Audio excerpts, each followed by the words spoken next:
Bore da, good morning a chroeso. Welcome to this hybrid meeting of Registration and Licensing Subcommittee on Monday the 17th of October 2022. So I'm Councillor Anthony John Richards and I'll be chairing today's meeting. Just to make you aware, today's meeting will be recorded. So therefore, can you please ensure that your phones are switched to silent for the duration of the meeting? And would members, officers and attendees who are present in the committee rooms today please use their microphones when speaking. When not speaking, can I ask that you ensure your microphone is switched to mute. If you have any questions, please raise your hand or your electronic hand if attending virtually. So agenda item 2 is declarations of interest. Are there any declarations of interest? No. I see no hands raised, Chair. Fab, thanks for that, Sarah. So agenda item 3 is urgent items. So I have no urgent items. And then agenda item 4 is the report of the Head of Legal Services application for the grant of a premises licence for Colucci's Kitchen and Deli. So agenda item 4 is on pages 5 to 16 of the circulated pack, and this is an application for the grant of a premises licence. So this is for Colucci's Kitchen and Deli and is here today for decision. So Mr. Chappell, would you please introduce the report?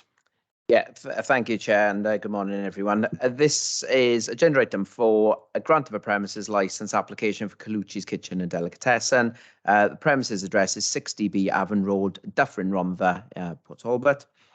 The applicant being Susanna Margaret Elizabeth Jones. The application came in and resulted in representations from the South Wales Police and the Legal Regulatory Services, being the licensing team, and they requested additional conditions be attached to the licence. The applicant has agreed to the imposition of these conditions, and consequently all parties now agree that the hearing is unnecessary. So the application is before members today for approval. Thank you, Chair. Thank you very much there, Mr. Chappell. Any questions in relation to the report only?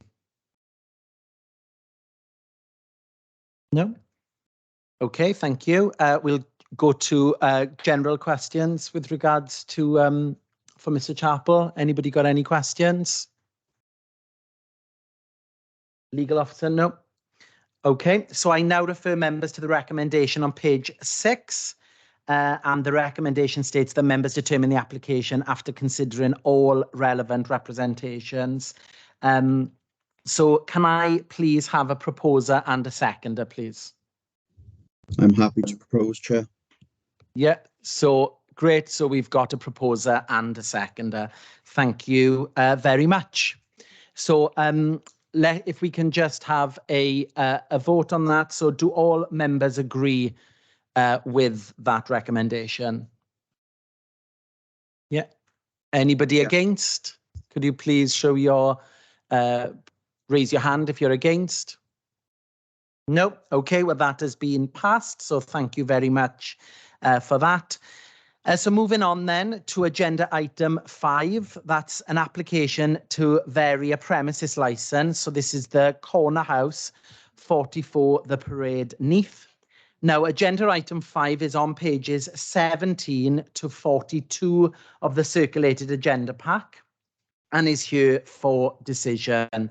So, Mr. Chappell, could you please introduce the report for us? Yeah, thank you, Chair. So agenda item 5, this is an application for the variation of a premises licence. The premises is the Corner House. The premises address 44 The Parade in Neath. The applicant and existing licence holder is Jamie Harris. Members, quite simply, this application is to amend the existing licence to permit live music in the beer garden area of the premises until 1 AM.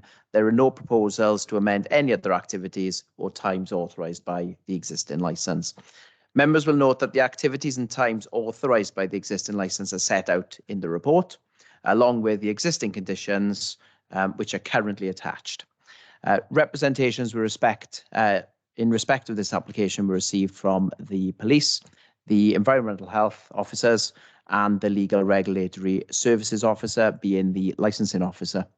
These representations, along with responses from the applicant, are attached to the report at appendices 1 through 6.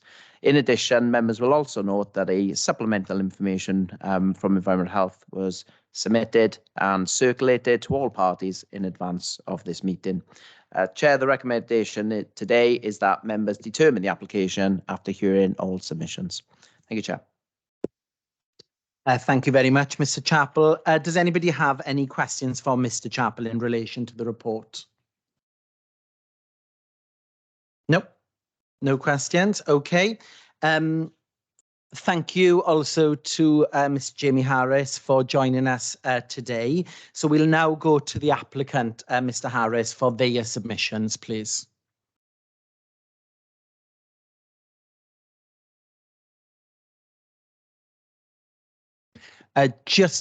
Oh yeah, I can see you've now turned your mic off. Thanks, Mr. Harris. Yeah, sorry, just getting to used to this application. Give me a sec.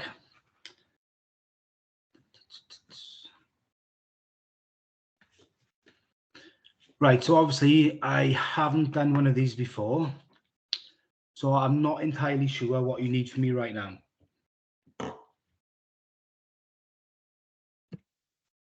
Good morning, Mr. Harris. Good morning. The only things you're eligible to make representations. So at this point, what you'd usually do is make submissions onto why you think the licence should be varied. That's what you need to say. Give your reasons to committee. Right, okay, I understand. So the reason why I would like to vary is simply from 1 o'clock, my venue pretty much goes empty. They all leave to go to the local nightclub. So the reason why I want this is to have a different form of music in the beer garden, which draws a different crowd. So during the summer, I had these parties 6 to 11, and we would attract the younger clientele who were into that kind of music. And then when that would finish at 11, they would just leave. And then I would try and get in the older crowd, which does work, but I would like to keep the younger crowd there a bit later. So basically, it's just to offer something different to Neath in general.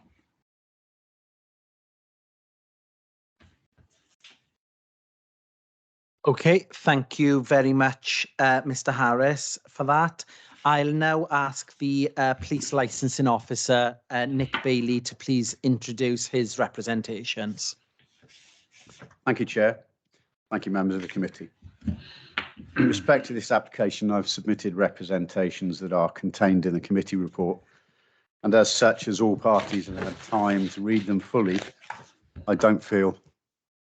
Sorry, Mr. Bailey, can I just ask for Mr. Harris to put yourself on mute? Thank you very much. Mr. Bailey, apologies. Sorry, as all parties have had time to read them fully, I don't feel there is much to be gained from me reading everything through again. There have been a number of clarifications provided by the applicant that I have had sight of regarding control measures they propose to put in place and how they believe these will contain any noise within the beer garden. In terms of the risk of public nuisance from outside performances into the early hours of the morning, while I believe as a responsible authority I am entitled to raise what I believe to be valid concerns, and in terms of the effectiveness of the additional control measures suggested, they seem to me, as a non-qualified person, a serious attempt to address the concerns raised. As the Environmental Protection Act of 1990, section 79, subsection 1G, deals with noise emitted from premises, which is deemed to be a noise nuisance, as experts in the field, the Environmental Health Department would be better qualified than I to understand whether the measures proposed are sufficient or are likely to prevent music from a DJ becoming a noise nuisance. I believe they will also be best placed to determine whether any DJ performing is producing live music as requested, or recorded music utilising a playlist. If they are satisfied that the proposals mentions will adequately address the concerns that I have raised, I'm happy for this application to proceed as amended with their support. Thank you, Chair. Thank you very much there, Mr. Bailey. I'll now call upon the environmental health officers to make their representation. So we have two environmental health officers, Rachel Matthews and Callum Lewis. So I'll hand over to you to make your representations. Good morning. Thank you, Chair. Thank you, members. So the representation that was put forward originally in relation to prevention of public nuisance in response to this application was sent through previously, and then last week I provided a full summary going over the details of the representation. So that was submitted. I hope all members have had sight of that. So just in brief summary of it, the reduced background noise levels after 2300 hours increase the risk of statutory noise nuisance due to the reduced, or nuisance in general, due to the reduced backdrop. The provision of amplified music outside of a building structure reduces the level of attenuation that's necessarily afforded by the structure and the level of controls that can be put into place in order to create that. So furthermore, based on what was submitted in terms of controls, I don't believe they are sufficient in order to mitigate the risk of public nuisance or nuisance to the neighbouring properties. There are a number of residential receptors on this street. There are also two hotels. The provisions of the hotels would have been designed for the attenuation required in order to allow guests to actually have adequate sleep in regards to provisions of British Standard 8233, which would have taken into account the existing ambient noise of the street itself. Furthermore, the residential receptors may also be susceptible to noise nuisance beyond this time. The controls that are afforded to licensed premises prior to 11 o'clock may not be sufficient in order to reduce this as the ambient noise backdrop drops throughout the night. Thank you very much there, Mr. Lewis, for your representations. Can I just ask that you take your mic, turn your mic off, please? Thank you.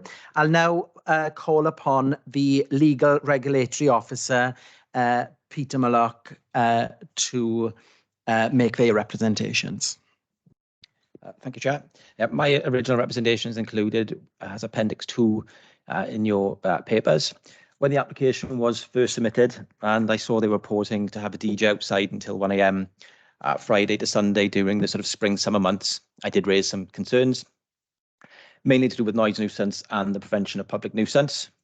The next step I took was to have a look at the operating schedule within the application just to see what control measures would be put in place. However, there was very little detail provided in that. Then looked at the complaint history, and to Mr. Harris's credit, there isn't much to report there. There's some historic complaints in 2014 and 2016. There was one complaint in 2019, which was regarding people leaving the premises, but was linked to an event where DJs were playing in the beer garden. The entertainment provided at that time wasn't licensable because it was before 11 PM. We did speak to Mr. Harris and Environment Health regarding that matter. Mr. Harris did explain that he has had 4 DJ events that year, and that one was the last one for that particular year, and advice was given to monitor noise levels. Just a note, and it might be in the actual report, that live and recorded music was deregulated in 2015, and any conditions attached to a premises license aren't enforceable between the hours of 8 and 11 PM. It's also worth noting, I think, that Neath is probably one of the busiest town centres in the borough, with some premises operating until 3 AM, sometimes later if temporary events are submitted. However, no premises have permissions to have regulated entertainment outside until 1 AM. There were 3 main points you will note from my representation. Point number 1 being there is a current condition imposed on the licence following an appeal to the Magistrates' Court in 2008. who felt at the time it was appropriate to close the doors leading to the beer garden at midnight. This application is proposing to have music playing outside until 1 a.m. So this condition will need to either be removed or sort of reworded if the committee are mindful to approve the application. Point number 2 was in relation to what activities had been applied for. The application, as it stands, is for live music to be played in the beer garden. That's normally associated with sort of live bands. Recorded music would be as it is, sort of recorded music. But the applicant has confirmed sort of DJs will be mixing music together to create live music. And point number 3 was in regard to what control measures would be put in place. I wanted to give Mr. Harris an opportunity to establish if this proposal was workable or not. Following conversations with Mr. Harris, he did list a number of control measures that have been forwarded on to Environmental Health and provided to the committee as part of some supplementary papers. Fundamentally, this is a noise issue, and although I have concerns regarding the potential impact on the licensing objectives, noise is not my area of expertise, and it's therefore Environmental Health are better placed to advise on the control measures, well, if the control measures proposed are proportionate to prevent public nuisance. Thank you. Great, thank you very much there. So thank you all. What we'll do now is we'll go to questions. So can we start with Mr. Chappell, please? Yeah, thank you, Chair. If I can just, I've only got a few. Starting with the applicant, Ms. Harris, if I can.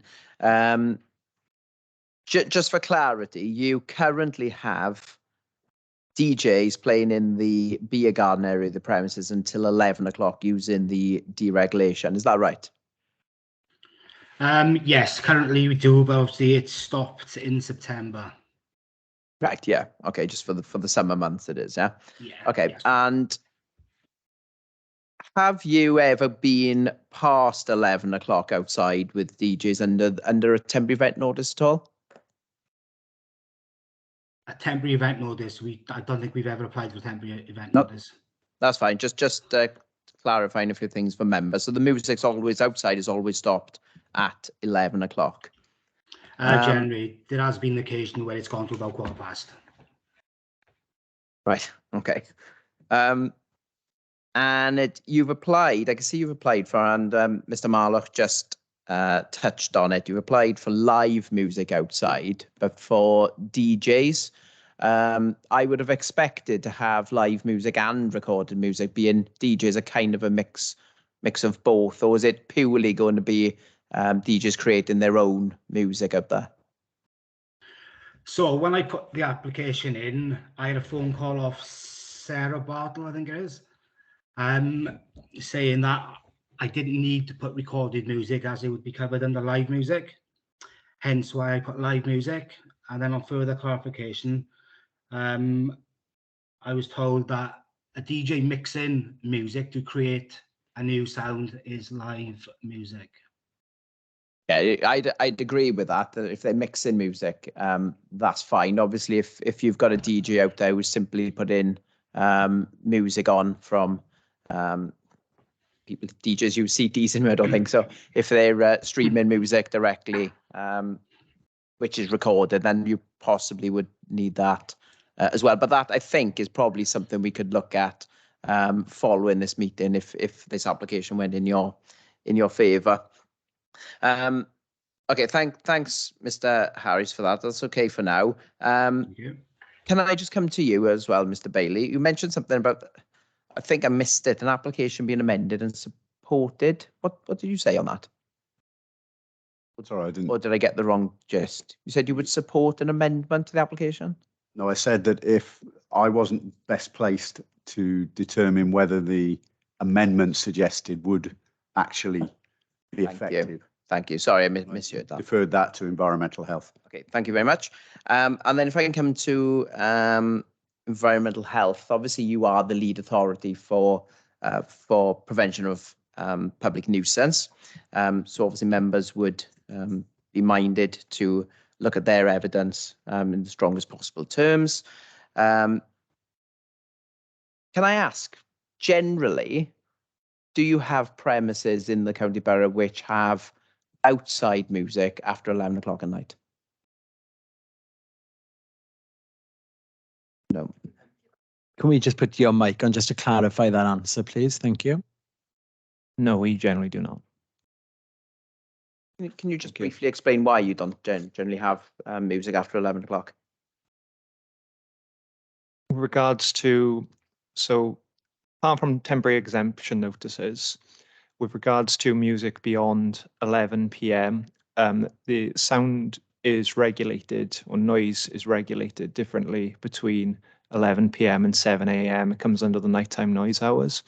So the reduced ambient backdrop throughout the nighttime makes it more susceptible that noise will be audible and or a nuisance at nearby sensitive receptors.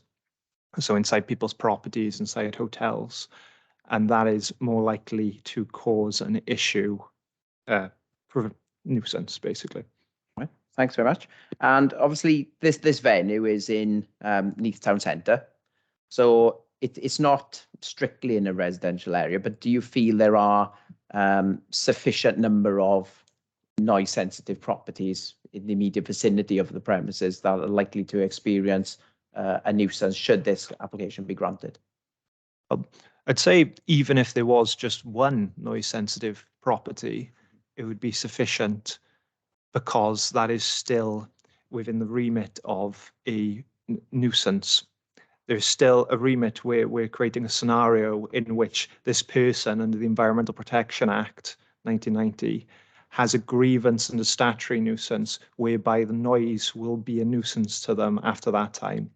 As far as I can see, going back, there are 2 nearby hotels, actually 3, but one's a bit further away, to this premises, the Castle and the Ambassador. And there are 13 residential receptors, one of which is right next to the corner house. Like I said, some premises potentially could be viable to go past this time. Say if you had a golf club that was up on the mountain, no nearby residential receptors, you could blast till 3 a.m. Most people wouldn't hear you. But when you have something that has residential receptors right next door to it, the business has to be minded, and with regards to prevention of nuisance, to not create noise that could potentially be a nuisance.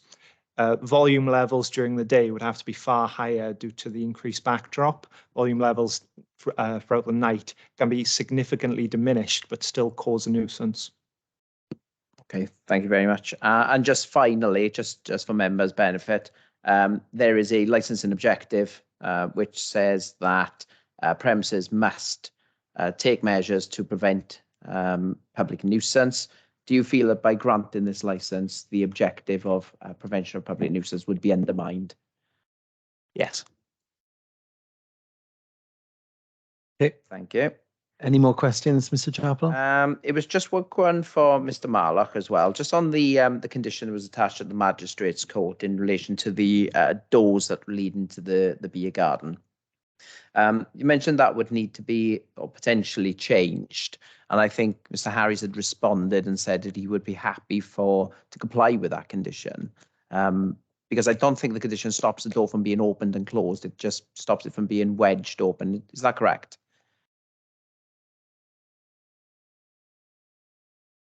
Yeah, I think the condition prevented it from the doors being used, so it kind of stopped people from using the beer garden. My understanding was.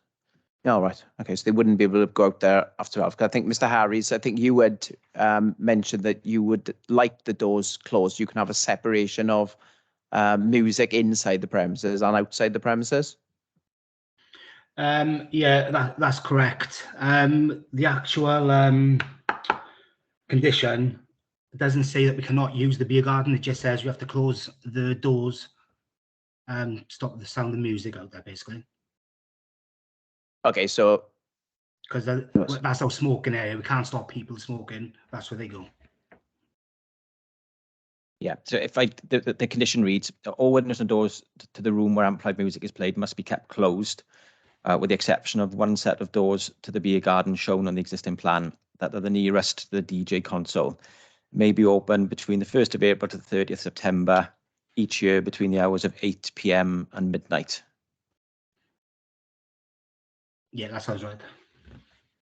So it's, yeah, so the conditions reads that those windows and doors should be kept closed after midnight. Okay, thank you. I think potentially then, depending on how this application proceeds with members, you may need to look at the wording of that condition. Should you be minded to obviously grant the application. So just bear that in mind when you're deliberating later on. That's okay for me. Thank you, Chair. Thank you very much, Mr. Chapo, for your questions. We're now going to move on to the applicant, so Mr. Harris. Just to make you aware, Mr. Harris, that you can ask questions to anybody. So those questions can go to the officers, go to the environmental health officers, to the police, etc. So your questions, you can ask any questions to any of the representatives. Okay. Obviously, I've got a few points to some of the points that were raised as well via the HO and via Nick. I just wonder when I can kind of get that across. Yeah, we're happy. You can pose those questions to, to those representatives now. Oh, sorry, breaking up. Hello? Yeah, you can pose those questions, to environmental health or to the police or to the licensing officers or the legal licensing officer now. Right, okay. Thank you very much. Just spare me a sec, I'll get my notes.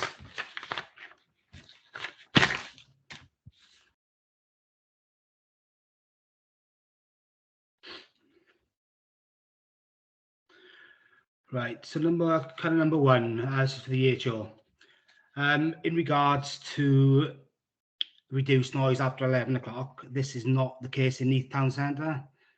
There are a number of cars, a number of people walking down the street, screaming, shouting, cars coming past with music blaring out of other people's windows. So I don't feel there is actually a reduced noise after 11 o'clock. So what's your kind of answer to that? Yeah, if the environmental health officer would like to respond. I believe the applicant said that he had DJ in the external beer garden until 11 o'clock as it is at the moment. That stands to reason that some of the other police premises within the town would also have music outside until 11 p.m. potentially. Without the submission of a noise impact assessment, we don't know what the current backdrop is. But generally, as a rule, almost most places in the UK, apart from busy night strips where you have a number of nightclubs, generally get quieter after 11 p.m. So it may be a perception that Neath is louder or the same volume after 11 p.m., but generally this won't be the case. If you have music outside until 11 p.m. as it is at the moment, and then cease that, I would make the suggestion that outside of your premises, the volume would be dropping after 11 p.m. as it stands at the moment. Yes, the volume of music would be dropping, yes, but the footfall of people and cars driving past is still pretty loud. That wouldn't be dropping. All of the volume levels, the decibels, add in together to create the ambient volume. So I can understand your point that there may be the same amount of traffic if that was the case, or pedestrians as that was the case. But the volume of amplified music, I don't think it wouldn't generally be the same. Even if I were to take your points that the volume of traffic and pedestrians wasn't to get quieter.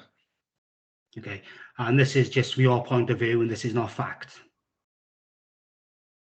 In the absence of a noise risk impact assessment, then generalities are that sound reduces as the day goes on between 11 p.m. and 7 a.m. sensitive noise hours. The volume decreases as the background decreases. Traffic generally diminishes footfall generally diminishes and volume from premises generally diminishes, which is why those hours are protected underneath the Nighttime Noise Act. Yeah, that's designed for the whole country, correct? Not a specific town. Yeah, that's the entire country, Okay. but generally the whole country. And would you agree that Neath, that customers come out later and later these days? They stay at home and drink, and then they come out 10, 11 o'clock, sometimes 12. I don't know with regards to Neath specifically. Okay, so you don't know regards to Neath specifically, so you can't really say about the noise after 11 o'clock. Regards to noise as to be a public nuisance, generally noise between the hours of 11 p.m. and 7 a.m. can be a nuisance due to the reduced backdrop. The only instances where this usually isn't the case are places like, that I could imagine wouldn't be the case, would be places like strips in London, strips in Cardiff, places like Ibiza, where nightclubs are licensed in order to create essentially what would be a public nuisance because they're zoned in that manner for the purpose of industry. At this moment in time, Neath, I wouldn't categorise as falling in that. I wouldn't say there's anywhere within Neath Port Talbot County Borough where we permit that at the moment, and that generally most premises, the noise after 11 p.m. is regulated as it should be. Okay, can I ask, have you visited my premises? I haven't conducted a site visit or inspection to your premises. Okay, have you seen my garden?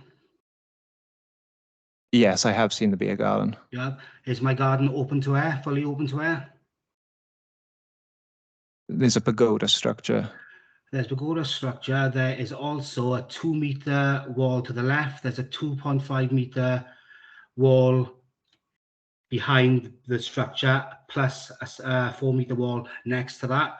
To the right of the garden is a 12-meter building. So the only open part of that garden is to the to the gate facing Havana. Does that not contain sound? And there's, I know wood is a sound reducing material, and we have wooden panels all the way along the steps. The kiosk is made out of wood. There is the furniture, the roof itself, and the walls. You don't think that's enough to stop the sound? Without the submission of a comprehensive noise impact assessment, I wouldn't say whether or not that would, and specific to residential or commercial receptors that would be sensitive to noise. I couldn't tell if that would be any level of attenuation or if it would just amplify the noise and in the direction of one of the receptors, to be honest. The positioning of walls don't necessarily reduce noise, they just reduce noise in a specific direction.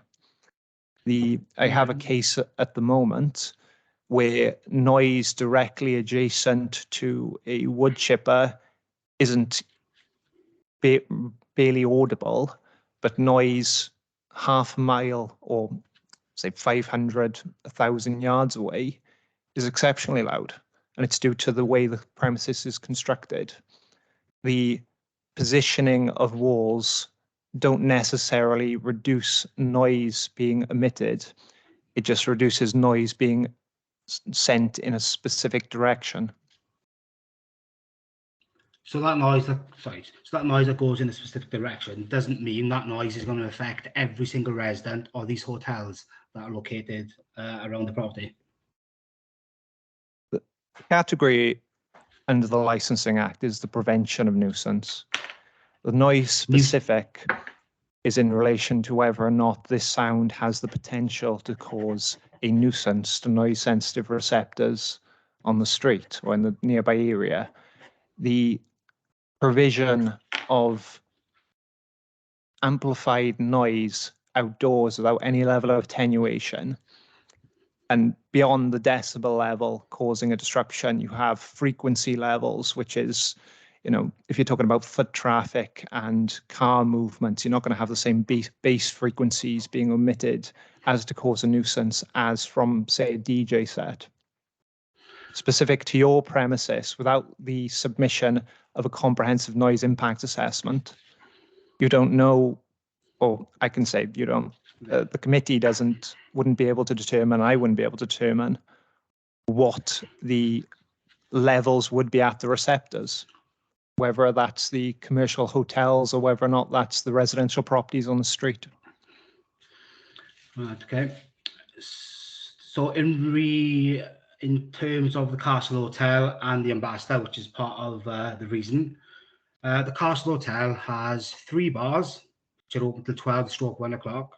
The Ambassador is open till 2 a.m, playing live music indoors and the bass throughout the building. How would my garden being open till 1 a.m. affect venues that are already providing music this late? Well, they'll Bearing in have. mind, my garden is around the corner from these venues. Well, I wouldn't have the information to hand on what the specific regulatory design, or what, when those premises were constructed, what specific designs under British Standard 8233 were considered for the ambient noise targets that they had to achieve for the construction of those rooms so guests could sleep soundly. The specifics to the noise being emitted from the beer garden in relation to 2 receptors is specific to, they would have to institute a level of attenuation between their own facilities, and they would have to meet their own targets. The target they'd consider when constructing the building would be the ambient backdrop of the actual street as it stands. So we're talking about introducing a new amplified sound after 11 p.m. So potentially we wouldn't be able to determine how that would affect those receptors, but there's a potential that it can cause a nuisance to them. But there's also potential that it won't, correct?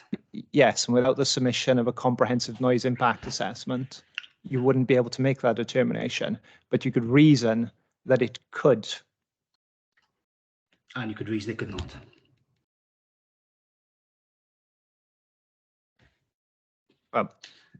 Regards to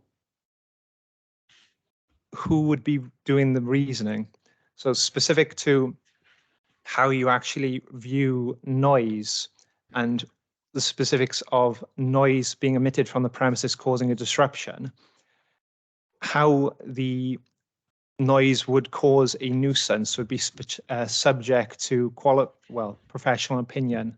So without a comprehensive noise impact assessment, myself as an qualified environmental health officer see that there is an inherent risk of outdoor amplified music, which I believe is within the reason of most people to, let me rephrase that. Most people could foresee that there is an inherent risk to nuisance arising from music coming after 11 p.m.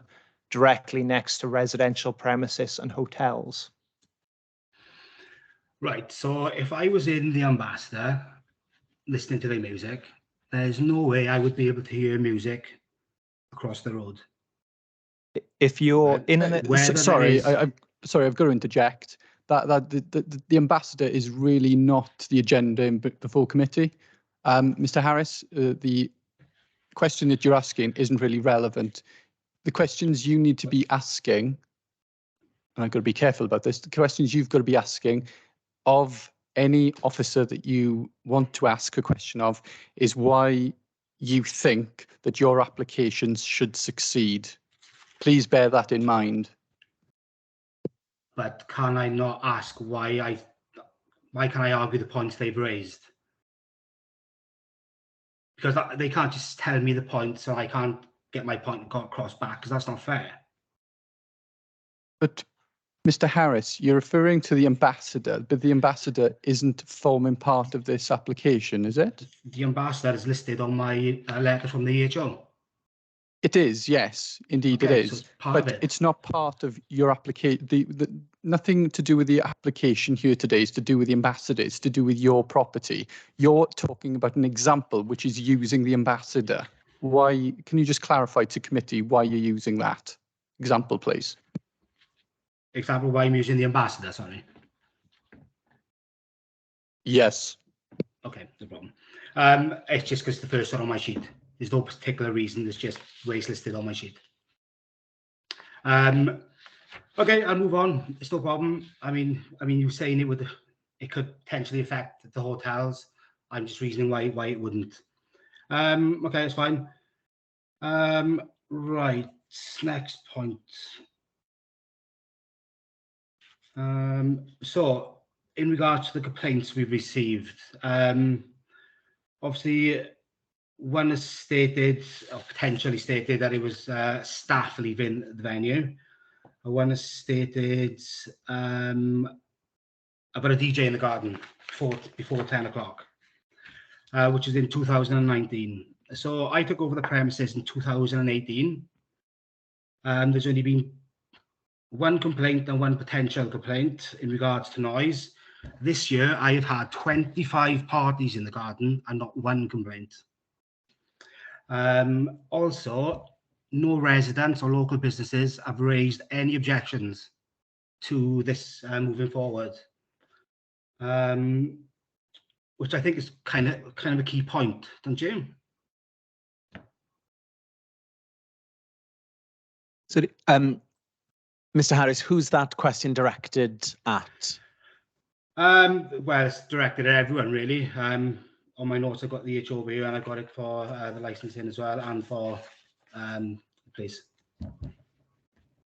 Okay, specific to, I'll take your points as you raised them. So specific to the complaints, I was an investigating officer to the complaint in 2019. I can just look over I only have access to the complaint notes and the case officer notes.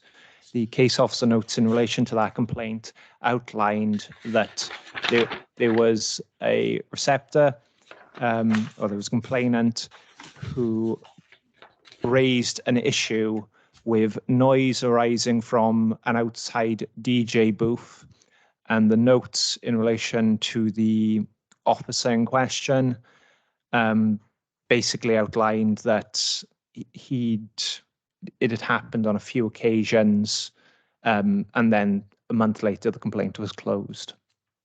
So that's basically the summary of the complaint. In relation to license reviews, or whenever somebody puts forward a temporary exemption notice, we always review over the history of complaints for the premises, and I've added it for that basis. I'll say to the committee and the members, one complaint for a licensed premises is actually very good with regards to this borough. Credit where credit is due.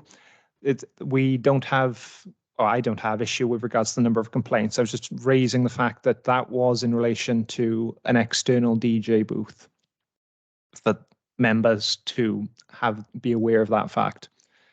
Regards to the lack of representations raised to the application.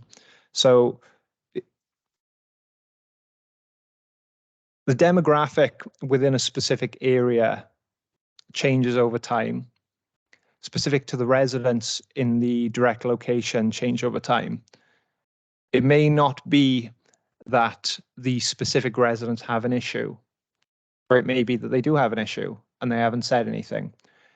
But the public nuisance, or the prevention of public nuisance, stresses prevention, as in there is a potential for noise arising from this variation to constitute a nuisance as defined under law, and therefore there can be an issue arising from the variation.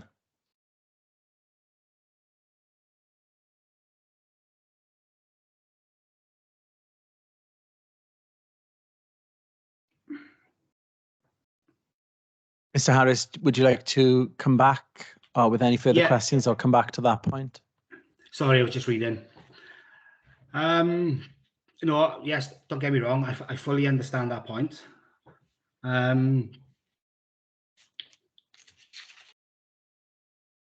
but again, it's kind of, it could not.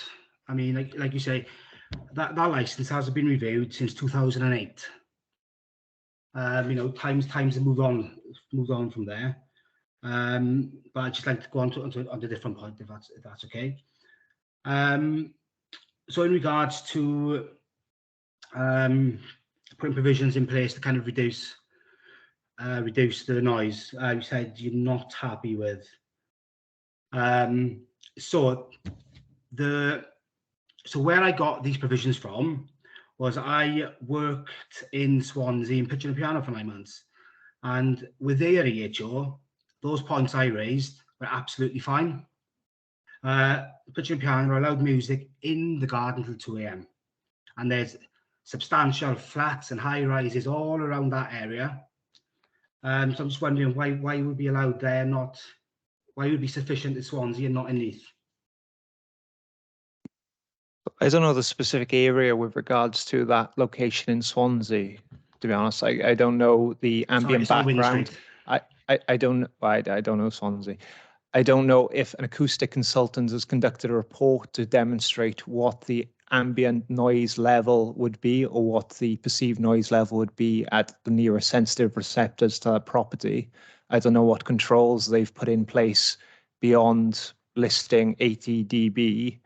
I assume it's dBA with regards to sources audible to the human ear. I assume it's in relation to specific to that premises as demonstrated by that premises during the application, likely through consultation, that was acceptable. The background noise level is considered, the level of attenuation is considered, the position in relation to sensitive receptors is considered, the frequency of the noise is considered, and the policy of the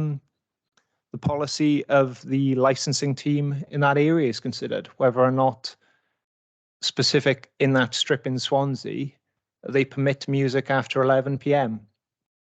Whether or not the demographic in that area is specifically okay in that regard, it doesn't cause a public nuisance. With regards to Neath, currently, we don't have music after 11 p.m. outside. My licensing colleagues can confirm that, but to the best of my knowledge, we don't permit outdoor amplified music beyond 11 p.m. apart from through either festival licenses, which is exceptionally infrequent. Usually those are supplemented by a noise management plan, which is agreed by us in advance of the event. So with regards to specific other premises in other locations, I don't really think it has that much of a bearing with regards to whether these controls have been demonstrated to be sufficient for this application and for this not to prevent public nuisance. Okay, thanks for that answer. Just, I think I just got one more question for you. So obviously you were saying about basically a noise risk assessment.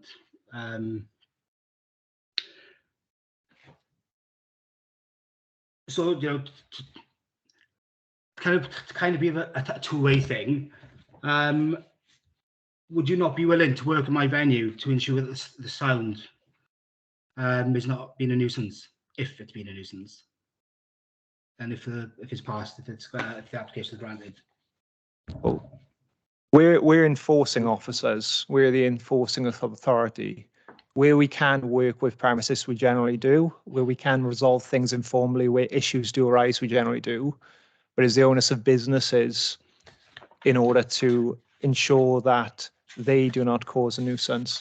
I would suggest that if you would like to pursue noise from amplified music after 11 p.m., an acoustic report conducted by a qualified noise consultant would actually, in very concrete terms, outline what your options are with regards to amplified music beyond that time, what levels you'd need to achieve specific to Neath, and where the specific receptors you need to be aware of are in order not to cause public nuisance.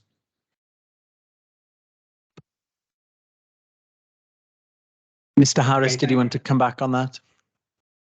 No, the answer's fine. I just wanted to check. Fab. Right, I got some questions to be directed towards police licensing now, Nick. That's okay. Yeah, of course. Thank you. Thank you very much. Just bear with me a sec. I'll get my notes.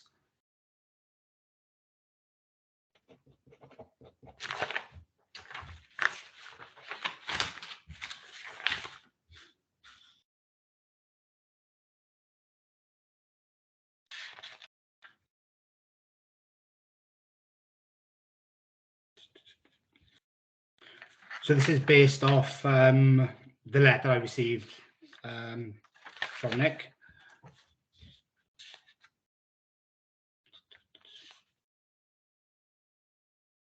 Question 2. So one of the statements that Nick has put into this letter is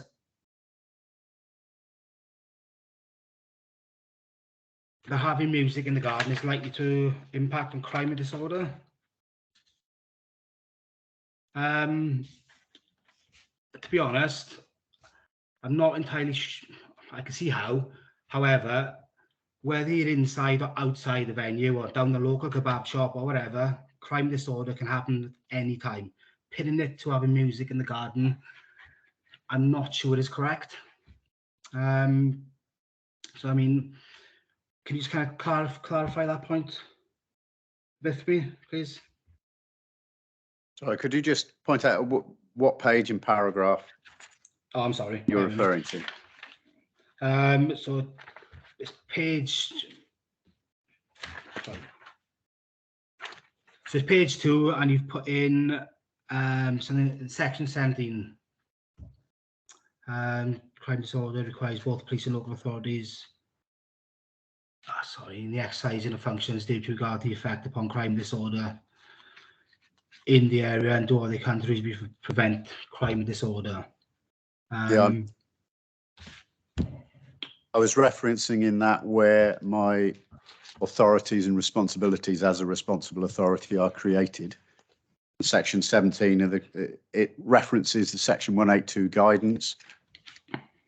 It also states that we should, in exercising our functions, have due regard. I didn't say in that report that your music would lead to crime and disorder. I referenced what I must consider when making my judgments.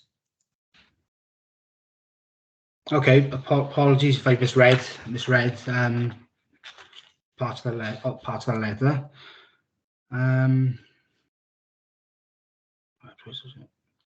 You put down that prior to the submission of the application, the South Wales Police were not consulted. To be honest, and it says BS recommended, I didn't know I had to contact South Wales Police. If I had, I would have. So I don't kind of see the relevance of that statement in there. Stating that I want to extend the hours of regulated entertainment outside the DJ until 1 a.m. Sorry, I think that I don't wish to appear pedantic, but I wasn't consulted. So the statement I made in there is factually correct. If you had consulted me, or we had had conversations prior to the submission of the application, I would have put forward both mine and the local inspector's view that they wouldn't be supporting an application for music until 1 a.m. outdoors. Yeah, but the point is, it's kind of saying that it's recommended to contact you. It's not, fact or law to contact the police in regards to this. But like I said, if I'd known I had to contact the police, then I would have. Sorry. If I can come back, I think, as I said in that paragraph, it's recommended in section 8.46 of the section 182 guidance. That was my reference to being consulted. I just factually stated there was no consultation. I wasn't trying to draw an inference. I was just saying it's disappointing I wasn't consulted, which is factually correct. Okay.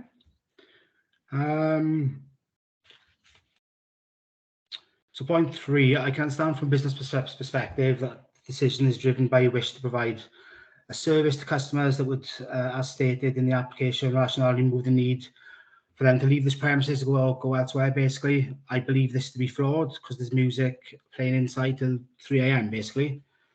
Again, outside is a different crowd to what's inside. They come for that music. Inside come for basically party music. So to suggest it's not relevant, I think is a bold statement. I know my business better than you would know my business, and I know what my business would need. Okay. I wasn't expressing an opinion. It's a personal opinion. I'm not saying I'm not saying it's you are factually incorrect. I was just saying that I believe the rationale to say I need to extend to 1 a.m. outside to retain customers when music is provided elsewhere in the premises until 3 a.m. I believe is flawed. But I'll take your point. If it is a completely different type of music and you are aiming for a completely different audience, that may have relevance. Okay, thank you.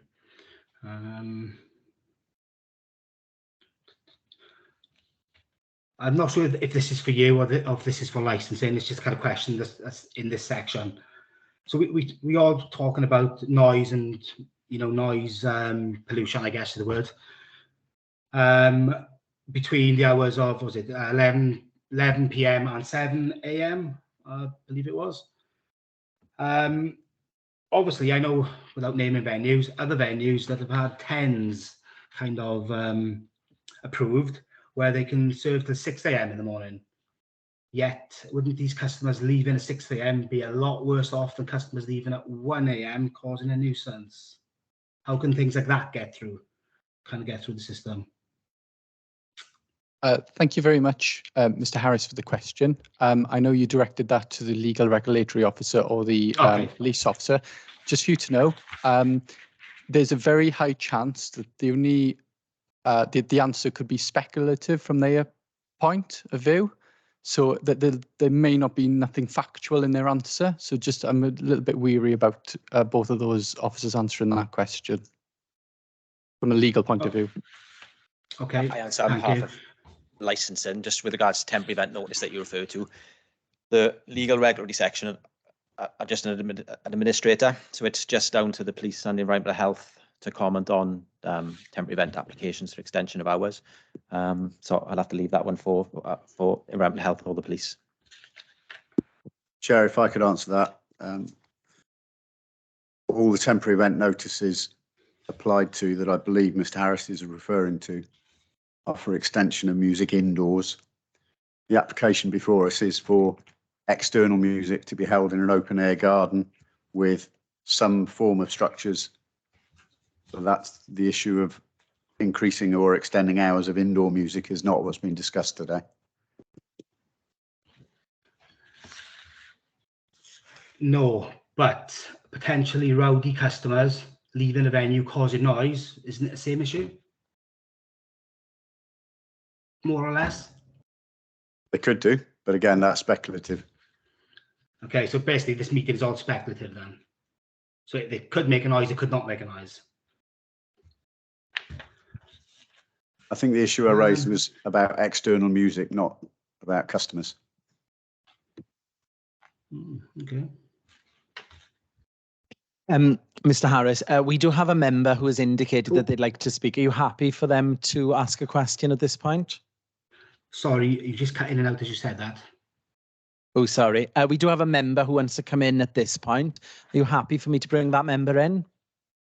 A member who's already in the meeting or a member who's not in the meeting? No, the committee member who's here, who will be making that decision, one of the councillors. Okay, Councillor Suzanne Patterson.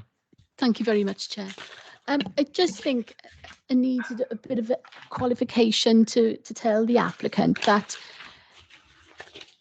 he's making his eloquent points to officers, fine, but when it comes down to making the decisions, it's not their decisions to be made. The decision will be made by the members of the committee today, and you may regard it as speculative, but this is the way the process has to happen. We hear all of the question and all of the information, your application, and then we actually make a determination ourselves. Now, it is sometimes based on what we feel, which you might call speculative, but that's just the way the process goes. So at the end of the day, you question all the officers, and then we will actually make our determination based on everything we've heard, yours included. Okay? Yeah, no, I understand that. I'm just trying to get my points across. Thank you, Councillor Paterson. Mr. Harris, any further questions from yourself? 1 second. No, thank you very much, guys, for answering my questions and my points. I'm good for now. Thank you. Great. Thank you very much, Mr. Harris. And you will have an opportunity later on to give your summary as well. So Okay, you will have an opportunity to speak again. Okay, can we move on then? Any questions from the police licensing officer, Mr. Bailey? Yes, Chair, just a couple of questions. Mr. Harris, when he was discussing with the environmental health officers about the structure of his garden and the noise, can I just ask the question? Is the garden you're referring to fully enclosed, i.e. is there a roof over the whole garden, or are you suggesting that noise will be contained because there are brick and concrete walls and that the open air, or it is still open to the open air? Yeah, of course, the garden is part covered. Okay. And obviously, the walls that I refer to, but also there'll be the customers in there as well, which will subdue the noise. Okay, thank you. Secondly, again, you've mentioned in your submissions that you've had, I believe it's 25 parties. I either think it was this year or within the last 2 years, and that have had no complaints. Am I right in thinking that any music played at that party ceased at 11 p.m. as required by your licence? And yes, that's correct. And you've stated earlier that you haven't utilised any temporary event notices for music outside beyond 11 p.m. Yes, I believe so. That's correct. Yeah. Okay. That's it. Thank you, Chair. Thank you very much. If we can move on now to any questions from the environmental health officers. Nothing for myself at the moment. The conditions that were put into place, kind of laid out, I kind of put in my formal representation. I listed over what the reasons as to why those conditions I didn't believe were sufficient, but those were the only things that I would query. But he's already submitted them via email.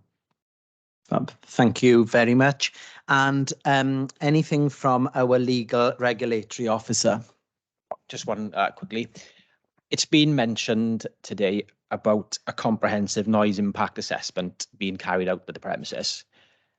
Mr. Harris, would you be mindful to obtain one of those impact assessments sort of at between the hours you've applied for to see if that entertainment is suitable for the premises? Yeah, I'd be fully willing to do that. Good. That's something that the committee can bear in mind when they're coming up with their decision. Thank you very much. Anything from the legal officer? Any further questions? No. No. Okay. What about from members? Any questions from any of our councillors or any of the members of the committee? Councillor Suzanne Paterson. Thank you very much, Chair. To the environmental health officers, I thank you very much for trying to be as explicit as you could under the circumstances. I do think some of the questions came your way weren't particularly easy, so thank you for that. But in the process, have you mentioned to the applicant about a noise impact assessment at all? Has he been asked, are you willing up until this point? I haven't asked him if he'd submit it with regards to, but I expect it prior to the actual application for variation. There we are. Rather than after. Yep. Okay, that's fine. I just want to clarify, the situation. to the applicant. Right, I'm just finding the point. Just a second. I've lost the point because I was. It says something along the lines of his last submission that noise is not pollution.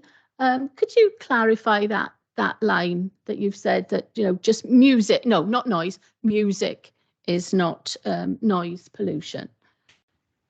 Sorry, I think my headphones just got to die, so it's cutting in and out. I'm just going to change a bit normal. Can you repeat the question, Okay. please? Sorry. One sec. I think.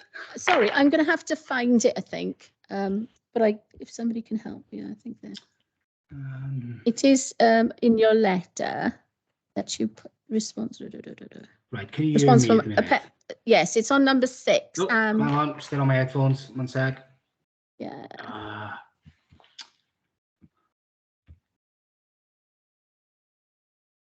Noise.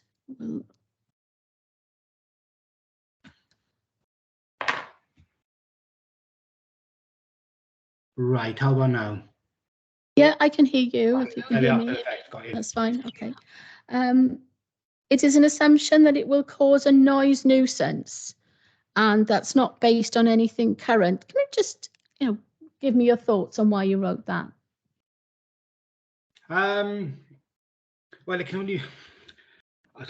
This is my reason for thinking. Yep. It might not be right, but this is what I'm going to say. Okay. Yeah. For it to be a nuisance, somebody has to complain about it. Okay. Are you aware that one of the duties of the committee is to prevent nuisance in the first place? So we don't always make decisions based on previous complaints, but sometimes we look into an application and sort of try and anticipate if there would be problems and try and make it sort of fit in. Are you aware that that's one of our roles? Yes, of course I am. Yes. Okay, that's fine. Well, that's what I just wanted to. And at the end of that same thing, as a business, we have to adapt to survive, which is what we are doing. And I totally understand. If I was running a business at the moment, it's probably very difficult at this time. But the success or not of your business is not one of our objectives. The licensing objectives is to make sure that if businesses are running, that the public are protected, including the prevention of children from harm, which noise nuisance at night could possibly do. And I understand everything that you've said, and if I were in your shoes, I probably would say the same thing. But from a subcommittee's point of view, we have to take into the wider context. So I hope you understand that, you know, whatever decision is finally made, we're taking into account your business and how it fits in with the local area, then including residents and other businesses. Okay. Yeah, I understand that. Okay. Doesn't Neath want more businesses in town? Oh, listen, that's a separate issue. But for today, we have a license application from yourself, and that's what we'll be dealing with. Okay. Okay, thank you. Thank you, Chair. Thank you very much. Any other questions from members of the committee? Okay, any questions from our legal advisor? I do, yes, please, Chair. Just one to, well, I've got a couple of questions. The first question is to Neil Chappell, if that's okay. Mr. Chappell, is the corner house in a cumulative impact zone? No. Thank you, Mr. Chappell. And I've got two questions for Mr. Harris, if that's okay. Okay. If you wouldn't mind, Mr. Harris, going to page 35 of the report, please. I think this was your response to Gareth Jones. It's an email. It's just two very quick questions.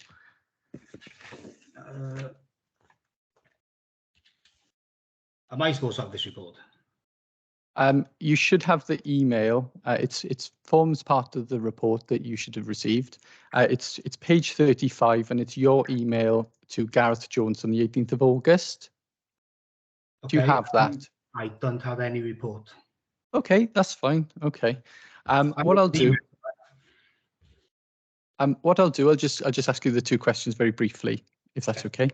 I suppose the first question is, you mentioned the garden is to the rear of the property and will not affect any of the hotels. Just to clarify for committee, have you got any evidence that it won't affect any of the hotels? The only evidence I would have would be the hotels complaining, and we've had 0 complaints. Okay. One more question, please. Hold on. And the second question is, you mentioned that you mentioned earlier on that you've got in the garden that there's wood and there's fencing and there's a pagoda. Do you have any evidence of how much that wood and pagoda, etc., will reduce any music after 11 p.m? No, I don't have any evidence of that, of course not. Okay. Thank you, Mr. Harris. No further questions. Thank you, Chair. Okay, thank you very much. So what we'll do now is we'll move on to summaries. So if I could start with Mr. Chappell, please.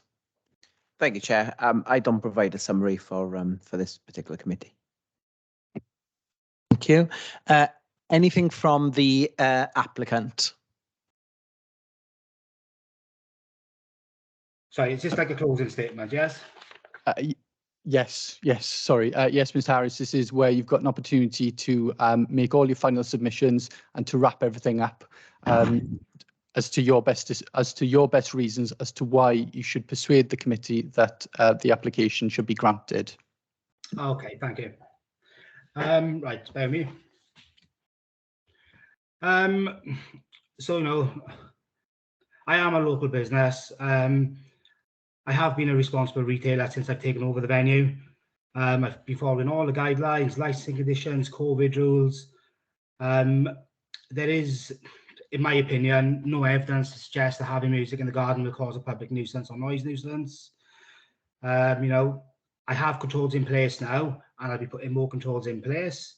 I've had 2 complaints in 14 years, one of them alleged, which in 2019. 2022, this year, I've had 25 parties in that garden, finishing at 11 o'clock. I've had 0 complaints. You know, myself, like other businesses, still trying to recover from the impact of COVID and now the energy crisis. We'll all do what we need to keep our business open, which can only be a benefit to Neath town centre and its nightlife. I would also like to point out that no local residents or businesses have objected to this variation that was advertised in the South Wales Evening Post and displayed in the windows of my venue. This, coupled with no complaints, I think is a massive decider in favour of granting the extension. Thank you very much. Thank you very much, Mr. Harris. Anything from the police licensing officer? Thank you, Chair. The application being considered today is to permit live music outdoors in an open air garden and to consider whether any music from a DJ performing there would constitute the potential for a noise nuisance. During some of his very eloquent reasoning, the applicant mentioned in particular the Pitcher and Piano in Swansea in Wine Street having a licence until 2 a.m. I believe if we follow the rationale that because the Pitcher and Piano in Swansea has this, we should automatically consider it. Although it may seem slightly obtuse, I would then argue that should we also be considering imposing permissions and licensable activities to be conducted that mirror venues in London or Edinburgh. The reality is we aren't in any of those places. There are no venues in Neath or Talbot that are permitted to provide outside live music after 11 p.m. that I'm aware of. But in every sphere of life, I have to admit, they will always be firsts. And this could be the first for an outside entertainment after 11 p.m. in Neath or Talbot. I believe the control measures have been very fully discussed and commented on by environmental health in relation to their effectiveness. I'm not the person to comment fully on whether they are or they are not. I believe my representation outlines my concerns in relation to the application for live music, and I believe that's fully evidenced in what has subsequently been said at this committee. Thank you, Chair. Thank you, Mr. Bailey. Can we move on to the environmental health officers? Thank you. So in summary, the reduced backdrop in the ambient background noise levels after 11 p.m. creates a greater risk of public nuisance due to the increased difference between the levels emitted from the external DJ as proposed and the reducing background noise as the night goes on. The lack of a building in order to attenuate the sound. As the applicant suggests, the licence conditions are largely now, as they currently stand, effective with regards to the prevention of public nuisance. There regard after 11 o'clock, which is why provisions are put into place like closing of windows at 11 p.m, the door staff, etc. The licence conditions that kick in post 11 p.m. are sufficient in relation to preventing that. With regards to this specific application, music from an outdoor DJ, there is no evidence to demonstrate that this could be conducted in a manner as not to be a nuisance. There's no evidence to suggest that any controls that would be put in place would be sufficient in order to mitigate the risk of noise outbreak from the premises and noise transmission from the premises causing a nuisance to nearby receptors, whether that's hotel patrons trying to sleep in their rooms that have been designed specific for the current ambient noise drop, or whether or not that's residential receptors, both those who are currently in situ and have been consulted as part of this application, or future receptors that may move into those properties. In summary, I don't believe the application should be granted with regards to the specific risk of public nuisance arising from noise due to the provisions of the application. Thank you very much, Mr. Lewis. And can we move on to the legal regulatory officer, please? Thank you, Chair. No, you've read my representations in the report and heard my submissions today, and I've got nothing further to add to that. Thank you. Thank you very much. Can I just please check that everyone has had an opportunity to speak and said all that they wish? Councillor Paterson? Just for clarity, Chair, can I ask, was the applicant given the bundle in total in some way? You know, what we here to, I mean, because that's usually, we don't even question that normally, that's, but the applicant did mention that he hadn't had it. Lovely. Okay, thank you. Can we just check with Mr. Harris now whether or not he's received? Mr. Harris? Mr. Harris? There we are. Hello there. That's okay. Can you just confirm to committee, please, whether you've received any of the documents which were sent to you last week by Neath Talbot's Democratic Services officers? Right, so what I've had is, I guess, a schedule of how this meeting will go ahead. Right, thank you. Which is that one. I think on camera, that one there. I've had a confirmation of the hearing. And that is it. I mean, obviously I've had like the letters from the police and from EHO, which were sent to me, but they were sent to me separately, if that makes sense. It wasn't one big document like you're suggesting. Let me speak. You're suggesting. And there's nothing of that in any of my papers that I printed off or received in the post.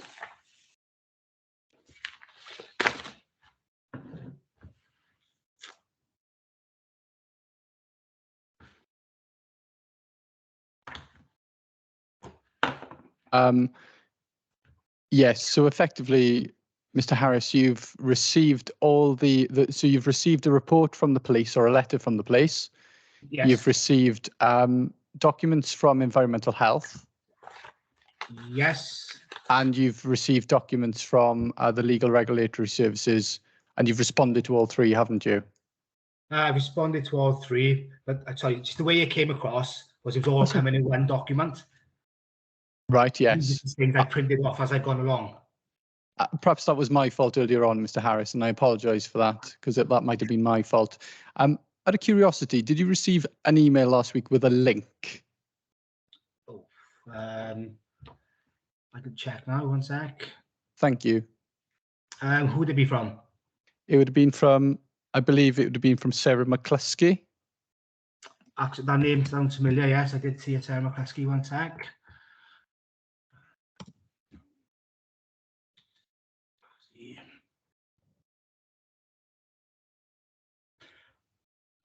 So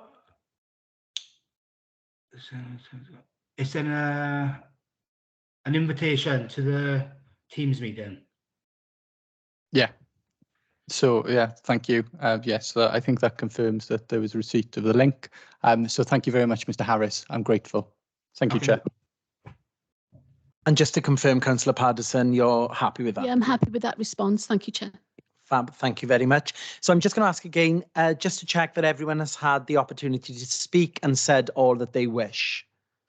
Nobody else wants to ask any further questions or come back in? No? Okay, so what will happen now is the committee will now retire for deliberations and you'll be notified of the outcome, Mr. Harris. So thank you very much for attending. And can we stop the recording? Yeah, guys.